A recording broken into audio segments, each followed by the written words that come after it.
প্রিয় দর্শক বন্ধু, নমস্কার। আপনাদের সবাইকেই আমার অভিনন্দন। I am not a SEBI registered research analyst. আজকে যখন বলতে শুরু করেছি তার আগে আমি ইন্টারন্যাশনাল মার্কেটটাও দেখছিলাম আর ভারতীয় মার্কেটটাও একটু লক্ষ্য করেছি। তা আজকে আমার যেটা মনে হচ্ছে সেটা হচ্ছে যে আগামীকাল নিফটি অবশ্যই মিনিমাম 50 পয়েন্ট গ্যাপ ডাউন হতে চলেছে। কেন না, এর পিছনের কারণ হচ্ছে গিফট নিফটি 50 পয়েন্টসের মতো ডাউন আছে। তাই জন্য আগামীকাল বলছি, আজকেই তো, এখন তো রাত অনেক 4টে বাজে, বোধ হয় 3:30 4টে বাজে। তা এনিওয়ে, তা 50 পয়েন্ট অন্তত কমতে চলেছে এবং সমস্ত ইন্ডিকেটারগুলোই সেটাই ইন্ডিকেট করছে। শেষের দিকে মার্কেট খুবই দুর্বল হয়ে গেছিল। এবার আসি, আমি যেগুলো আমি অবজার্ভ করলাম সেগুলো হচ্ছে যে এখন ইন্টারন্যাশনাল মার্কেটে ডাউ জোন্স চলছে 0.74% প্লাস, S&P 500 -2.66%। তা সেটা কিন্তু খুব একটা ভালো লক্ষণ নয়। আবার একটা ভালো খবর আছে, সেটা হচ্ছে নাসদাক আবার 0.47% পড়েছে। তার মানে এটাও হতে পারে যে না, অনেক কিছু হতে পারে, তার মানে অনেক কিছুই হতে পারে। পরপর দুদিন নাসদাক পড়লো, তা এটা কি কারেকশন না কি রবার্ট কিওসাকি সেই সাবধান বাণী? হ্যাঁ, কারণ এইভাবে যদি তাহলে কি এখনই শুরু হয়ে গেল? কিন্তু সেটা নয়, এত ঘাবড়ানোর দরকার নেই।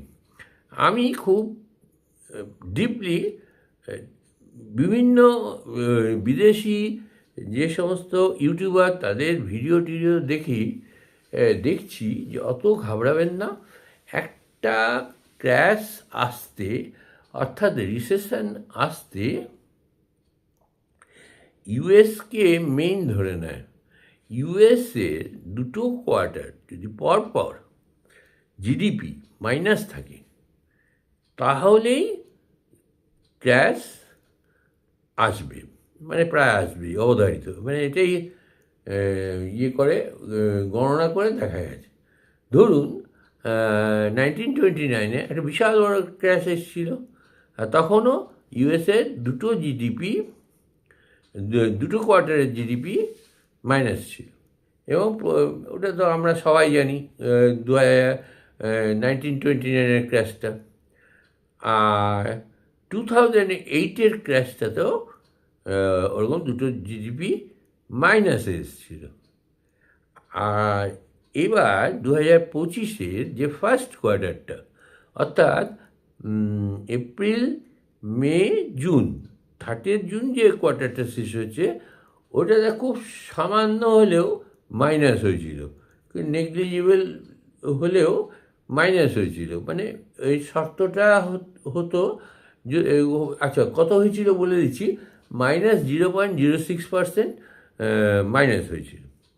এবার যদি April May June, July August সেপ্টেম্বরও যদি মাইনাস হতো, তাহলে কিন্তু অবধারিত অক্টোবরে ক্র্যাশ চলে আসতো। সেটা হয়নি, 3% বেড়ে গেছে জিডিপি। ফলে এখনই ভয় পাওয়ার কিছু নেই, কিন্তু আবার সাবধানতা অবলম্বন করাও উচিত। কেন উচিত বলছি, আমি গতকালের ভিডিওতেই বলেছি যে আমার পোর্টফোলিওতে খুব সামান্যই আছে, বোধহয় 20-25 হাজার টাকা লগ্নি করা আছে। তা সেটার দিকে আমি তাকাতাম না যতদিন কারেকশান চলছিল, কারণ আমি ভয় পাই না, কারেকশানে ভয় পাই না। গোল্ড সিলভার যদি কারেকশান হয়, 5,000 বছর ধরে এই মেটেরিয়ালগুলোর দাম বেড়ে আসছে। হ্যাঁ, তা কারেকশান হবে না, মাঝখানে কারেকশান হবে না, কারেকশান তো হতেই হবে। তা যাই হোক, গেল রব করার কোনো দরকার নেই। তা আমি আজকের ডেটা বলে দিচ্ছি, যেটা মেটাল এক্সচেঞ্জ থেকে দেখলাম, 2:38 রাত 2:38 গোল্ড প্লাস আছে ভালো রকম 1.29%। আর সিলভার তো আমাকে চমকে দিয়েছে, সিলভার প্লাস আছে 3.98%। কেন না, সিলভার ইন্ডাস্ট্রিয়াল ইউজে প্রচণ্ড লাগে, প্রচুর লাগে। তা এই এই সোলার যে প্যানেলগুলো, তারপর আরও বিভিন্ন জিনিস, হ্যাঁ, এগুলোতে সিলভার লাগে। কোথাও হয়তো 50 গ্রাম লাগে, কোথাও 25 গ্রাম লাগে, এরকম। হ্যাঁ, আর ইয়েগুলোতেও লাগে, ওই মিসাইল টিসাইলগুলো বানাতেও কিন্তু সিলভার লাগে। আচ্ছা, এই গেল। আর ডাউটা বোধহয় আপনাদের এক্ষুনি বললাম না, 0.74। S&P 5, হ্যাঁ, S&P 500টা কিন্তু আমাকে ভাবাচ্ছে, -2.66%। আর নাসডাক পরপর দুদিন মাইনাস খেলো, 0.47%। এবার এইটা কি ভালো লক্ষণ? একদিকে ভালো লক্ষণ, কিন্তু আরেকদিকে আমি কিন্তু আরেকটা জিনিস আপনাদের বোঝাই, যে ডটকম বাবলটা যেটা হয়েছিল, তখন সবে ওই নিত্য নতুন ডট কম দিয়ে দিয়ে বিভিন্ন নামে বেনামে ফালতু কোম্পানিও গজিয়ে উঠেছিল, তাই জন্যে আর কি বাস্ট করেছিল। তা সেইটা আপনার চলেছিল 1995 থেকে 2000 তো বাস্ট করে গেল 5 বছর। এবার এটা দেখুন, আর্টিফিশিয়াল ইন্টেলিজেন্সের যে বাবেলটা, ওটা তৈরি হয়েছে 2022 থেকে। তাহলে 2022, 23, 24, 25, 4 বছর হয়ে গেল। এবার 26 আসতে তো আর বেশি দেরিই নেই, এটা নভেম্বরে প্রায় মাঝামাঝি আমরা চলে এসেছি, আর 1 মাস বাকি আছে। তাহলে আমরা 26-এ পড়ে যাচ্ছি। এবার 26-এ যদি এপ্রিল থেকে মার্কেট ক্র্যাশ করে, আমি অবাক হব না। কেন না, আপনারা দেখুন কি চমৎকার মিলে যাচ্ছে। 31শে ডিসেম্বর একটা কোয়ার্টার শেষ হচ্ছে। যদি ফার্স্ট কোয়ার্টারের মতন থার্ড কোয়ার্টারেও ইউএস ইকোনমি মানে জিডিপি কমই, আর ফোর্থ কোয়ার্টারেও অর্থাৎ 31 মার্চ 2026-এ কমে, সে যতই কমুক, এবং দেখছি আনএমপ্লয়মেন্ট রেট ওখানে আশঙ্কার মতন বাড়ছে, আশঙ্কাজনকভাবে বাড়ছে। তো এইগুলো ভালো লক্ষণ নয়। তাহলে 2026-এর এপ্রিল মাস থেকে যে রবার্ট কিওসাকির কথা এবং বিভিন্ন মর্গান স্ট্যানলি, আরও প্রচুর, আমি আগের ভিডিওগুলোতেও বলেছি, আসতেই পারে।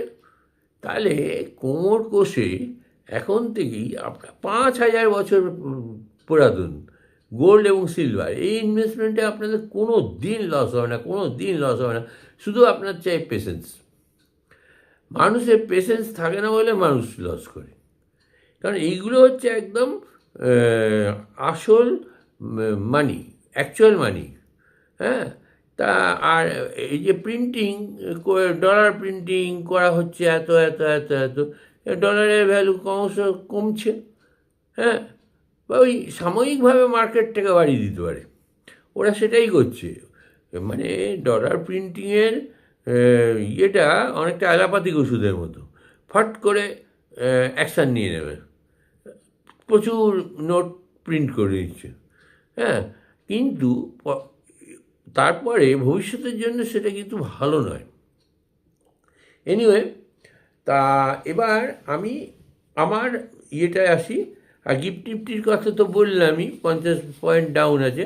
তা কালকে অবধারিত, আমি বলি না যে গিফট নিফটি সবসময় মেলে, গিফট নিফটি সবসময় মেলে না, কিন্তু ওই যে বললাম গোল্ড সিলভার এগুলো এত বাড়ছে, গোল্ড সিলভার যদি বাড়ে, আপনারা কিন্তু মনে রাখবেন সেটা কিন্তু স্টক মার্কেটের পক্ষে খুব একটা ভালো নয়। ওই জন্য বারবার বলছি, এখনও বলছি, হয়তো অনেকের শুনতে খারাপ লাগবে, যে আপনারা আপনাদের পয়সা আপনারা কীভাবে রক্ষা করবেন, আপনাদের ব্যাপার। আমার যেটা করা উচিত, আমার 50 বছরের অভিজ্ঞতায় বলে যে স্টক কে আপন না করে ব্যাংককে বিশ্বাস করুন, ব্যাংকে টাকা রাখুন এবং সেটাকে কনভার্ট করুন গোল্ড সিলভারে। তাহলে আপনি দেখবেন অনেক উপকৃত হবেন। এবার আসি আমার পোর্টফোলিওতে। আমার যে পজিশানগুলো হয়েছে কি, যে আপনাদের আগেই শেয়ার করেছিলাম, আজকে একটু পাল্টেছি, সামান্য পাল্টেছি। কী পাল্টেছি না, পুট পজিশনটায় আমার প্রফিট চলছিল, আমি পুট পজিশনটায় প্রফিট বুক করে নিয়েছি, আর আগেরবারের মতো ভুল করিনি।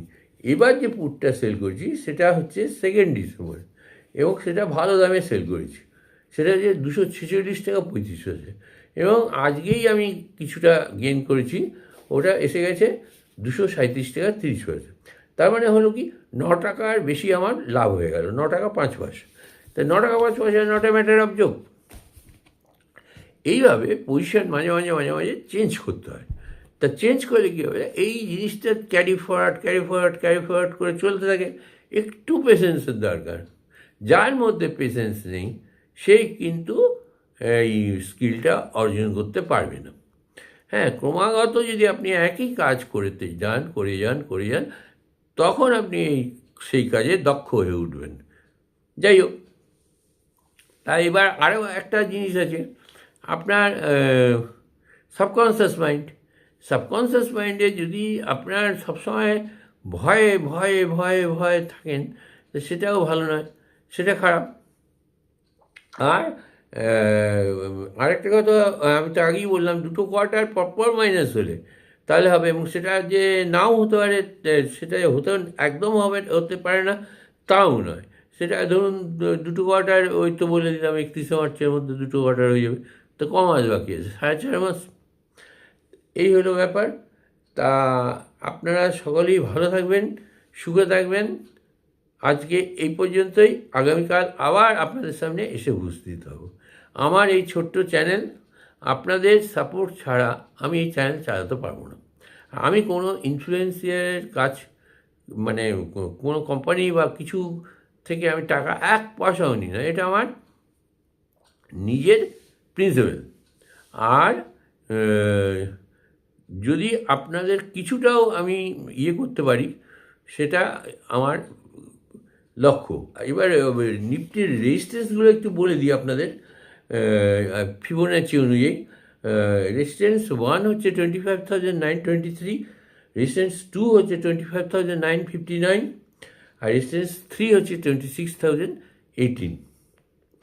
তা আমার মনে হয় না একদম ঠিক হয়েছে এই হিসাবটা। এখন আমার সঙ্গে মিলে যাচ্ছে যে নিফটি 26,018 থেকে 26,100-এর বেশি আর উঠতে পারবে না, তারপর কিন্তু ফেলে দেবে। কারণ এই মার্কেটটা দেখছি চলছে পাম্প অ্যান্ড ডাম্প পলিসিতে। পাম্প করে উঠিয়ে দিচ্ছে, ডাম্প করে ফেলে দিচ্ছে। তা মাঝখান থেকে লস খাচ্ছে কারা? যাদের মধ্যে তরুণ প্রজন্ম, যাদের মধ্যে অভিজ্ঞতা নেই, যাদের মধ্যে ধৈর্য নেই, পেশেন্স নেই, দেখে না ফাইন্যান্সিয়াল যে সমস্ত ভিডিও ইউটিউবে বেরোয়, সেগুলো তারা ঠিকমতো ওয়াচ করে না। কারণ সব ইউটিউবার যে বাজে কথা বলেন সেটা নয়, কিন্তু আমি কিন্তু একদিকেই কথা বলবো।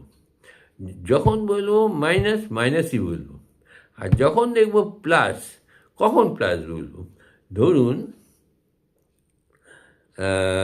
26,300-র উপর যদি ক্লোজিং দেয় পরপর, অন্তত 7 দিন থাকতে হবে, এটা তাকত থাকতে হবে, কোমরের জোর থাকতে হবে মার্কেটে, এবং ওই 7 দিনই F2রা পজিটিভ, মানে প্রতিদিনই দেখা যায় একটু কিছু কয়েক হাজার কোটি টাকা বেচে বেরিয়ে যাচ্ছে ক্যাশ থেকে, সেরকম হলে চলবে না। তাদের ভালো রকম অ্যামাউন্ট, ওই D2রা যেমন ইনভেস্টমেন্ট করছে, F2রাদেরও ইনভেস্টমেন্ট করতে হবে। তখন আমি বুঝতে পারবো একদম পরিষ্কার যে এখন বুল মার্কেট আরম্ভ হলো। এবং আমি আপনাদের সঙ্গে পরবর্তীকালে শেয়ার করব। এখন আর ভালো লাগছে না, অনেক রাত হয়ে গেছে, এবার আমি রেস্ট নিতে যাবো। তা তখন আমি কতগুলো 7টা আমি সাইকেল বার করেছি কোভিডের আগের থেকে, 2019 থেকে। সে সব ডাটা আপনাদের সঙ্গে শেয়ার করবো। কিচ্ছু চিন্তা করবেন না, 1 পয়সা ফালতু খরচা করবেন না, হ্যাঁ, ভয় পেয়ে। এবার আগেই বলেছি, আপনাদের শুভেচ্ছা ছাড়া আমার এই ছোটো চ্যানেল চালাতে পারবো না। আপনাদের 1 পয়সা আমাকে দিতে হবে না, আপনাদের ভালোবাসাটা দেবেন, তাহলেই আমি আমার চ্যানেলটা চালাতে পারবো। ধন্যবাদ। জয় হিন্দ।